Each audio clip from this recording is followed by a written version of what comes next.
né? Tem muita oportunidade na bolsa. Muitas empresas cresceram o lucro nesses últimos anos. A gente fez até um levantamento sobre isso. Várias empresas que cresceram o lucro, cresceram receitas, mas o preço não acompanhou, o preço não foi junto. Então o preço ficou um pouco para trás. Então você tem um desconto no preço, no valuation. A bolsa, o Ibovespa, é um índice nominal, né? Então, assim, a galera tem que entender a diferença. O índice nominal, ele não leva em consideração a inflação, não leva em consideração o dólar. Então, eu gosto de olhar, eu sempre falo, galera, pega a bolsa em dólar, né? Bota no Google, bolsa e Ibovespa em dólar. Aí você vai ver como é que a bolsa está descontada. O topo histórico da bolsa em dólar foi lá em 2010, 2012. Te traz uma visão mais legal da Bolsa de Valores. E sobre a queda dos juros, eu acho que não está tudo precificado ainda. Porque o mercado ele tem uma incerteza em relação à queda dos juros. Não está certo, né, que vai cair realmente os juros, que os juros vão chegar a 10, 9% ou 8%. A pessoa está esperando para 2025, né? Um juros na faixa de 8%. Então, assim, essa é a expectativa do mercado, mas a probabilidade disso acontecer ainda é incerta.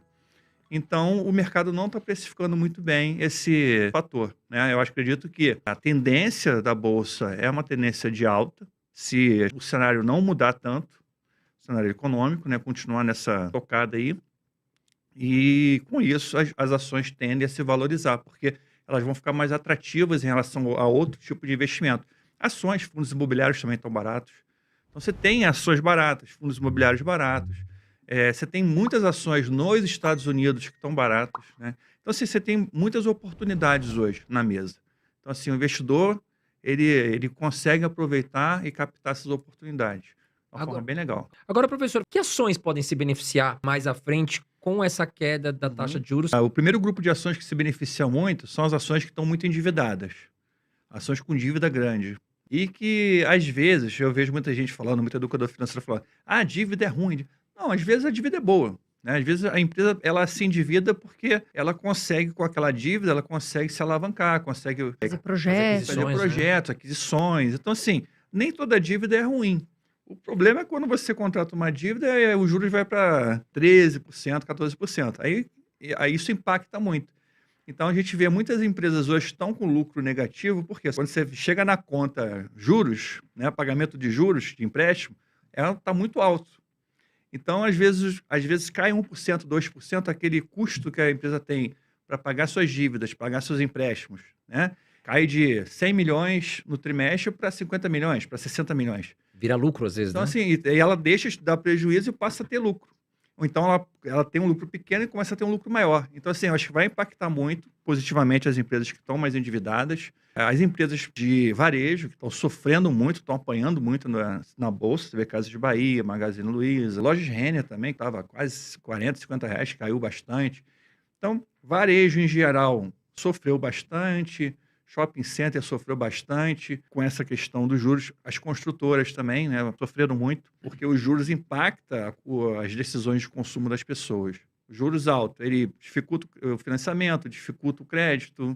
Então, isso tudo impacta nas empresas. As empresas com juro alto também, elas investem menos, né, porque é mais caro você captar dinheiro para investir, para você contratar. Então, os juros caindo, você tem esse benefício de uma maior demanda em termos de consumo e em termos de investimento também. Então, em geral, a economia toda se beneficia, né? A gente fala, banco vai sofrer. Não, banco não sofre, cara. Banco não sofre nunca. Nem banco, nem seguradora. As small caps em geral, eu falo, pessoal, galera, olha para small cap, né? Eu acho que small cap são sempre ações que ficam para trás. Se você olhar essa última corrida que a Bolsa deu, né, essa valorizada que deu no final do ano de 2023, várias ações de small caps, né, ficaram um pouco esquecidas ali. Porque, principalmente, o estrangeiro, ele quando vem para a Bolsa Brasileira, ele compra as grandes ações, Petrobras, Liquidez, né? Vale, precisa de muita liquidez, Banco do Brasil, Bradesco, Itaú. E essas pequenas ficam esquecidas. Então, assim, as small caps, em geral, estão defasadas. Você pega o índice Bovespa, o índice small cap, ele ficou um pouquinho para trás. Sim, Então, as small caps, em geral, para quem busca ali uma valorização, é uma né? oportunidade. Small cap, quem não sabe, né? As small caps são as empresas menores, né? As empresas que têm menor capitalização, menor liquidez. Às vezes você vê o gráfico do preço de uma small cap, ela faz assim, ó, tá caindo, de repente ela dá, pumba, uma subida. Aí você vai ver, foi o fundo tal que comprou. ela continua caindo. Aí, de repente, ela pumba, dá uma outra subida. Aí aquele fundo comprou lá de novo. Sim. Toda vez que ele compra, ela sobe 15%. Depois ela corrige. Então, se entende que realmente qualquer coisinha movimenta o preço delas. Então, assim, galera, fica ligado de small cap, tá? Porque Pois é. Saiu de 95, 97 mil pontos. E nós chegamos então a 128 mil pontos. Mas o mercado já vem lateralizando nos 128 mil pontos há um bom tempo. Exato. O que está segurando, o que está travando o mercado para a gente escapar dos 130 mil pontos e buscar os 140, 150 mil pontos? Não, eu acho que o que está segurando é a incerteza do mercado em relação à economia, né? A condução da política econômica, algum tipo de risco político que possa existir, né? Ruído político. Então, eu acho que isso está segurando um pouco. E também é a realização de lucro. O que você falou, a bolsa estava em 97. Os caras compram, né? Ali, os grandes players compram, grandes fundos.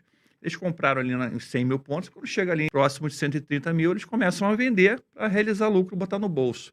O mercado ele é muito imediatista, né? Ele está olhando 1 ano, 6 meses no máximo, né? Porque os grandes fundos eles têm essa obrigação de dar um retorno de curto prazo para o seu investidor, né?